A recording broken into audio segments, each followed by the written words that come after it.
ದಾವಣಗೆರೆ ಜಿಲ್ಲೆ ಇಡೀ ರಾಜ್ಯಕ್ಕೆ ಸ್ಫೂರ್ತಿ ಕೊಟ್ಟಂತ ಜಿಲ್ಲೆ ಯಾವುದು ಅಂದ್ರೆ ದಾವಣಗೆರೆ ಜಿಲ್ಲೆ.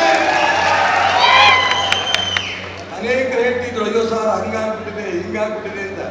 ವೇದಿಕೆ ನೋಡ್ರಿ ನೋಡೋಣ, ಎಲ್ಲ ಒಟ್ಟಾಗಿ ಬರುವಂತ ಲೋಕಸಭೆಯಲ್ಲಿ ಗೆದ್ದು ನರೇಂದ್ರ ಮೋದಿಗೆ ದಾವಣಗೆರೆಯಿಂದ ಒಬ್ಬ ಎಂಪಿನ ನಾವು ಕಳಿಸ್ತೀವಿ.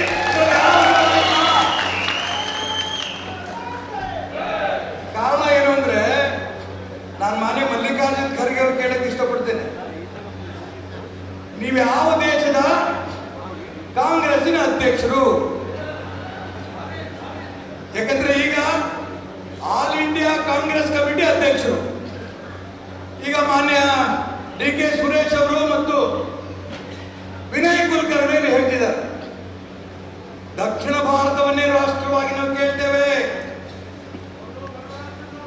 ಅವ ಮಲ್ಲಿಕಾರ್ಜುನ್ ಖರ್ಗೆ ಅವರು ಉತ್ತರ ಭಾರತದ ಅಧ್ಯಕ್ಷರು, ದಕ್ಷಿಣ ಭಾರತದ ಅಧ್ಯಕ್ಷರು. ನಿಮಗೆ ಮಲ್ಲಿಕಾರ್ಜುನ್ ಖರ್ಗೆ ಅವರಿಗೆ ತಾಕತ್ತಿದ್ರೆ ಲೋಕಸಭೆಗೆ ಭಾಷಣ ಮಾಡಿದಿರಿ, ಕನ್ಯಾಕುಮಾರಿಯಿಂದ ಕಾಶ್ಮೀರ ತನಕನೂ ಕೂಡ ಇದು ಅಖಂಡ ಭಾರತ. ಇದು ಬರೀ ಭಾಷಣಿಕಿರೋದು ಮಾತಾ? ಇಬ್ಬರು ರಾಷ್ಟ್ರದ್ರೋಹಿಗಳು, DK ಸುರೇಶ್ ಮತ್ತು ವಿನಯ್ ಕುಲಕರ್ಣಿ.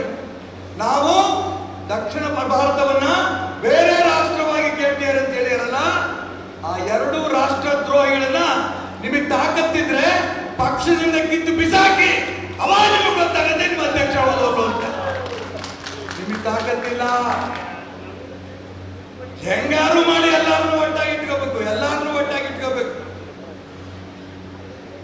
ಇನ್ನೊಂದು ಬಾರಿ ಈ ರೀತಿ ಮಾತುಗಳಾಡಿದ್ರೆ ಈ ಸಭೆಯ ಮುಖಾಂತರ ನಾನು ನರೇಂದ್ರ ಮೋದಿ ಅವರಿಗೆ ಹೇಳಕ್ ಇಷ್ಟಪಡ್ತೇನೆ, DK ಸುರೇಶ್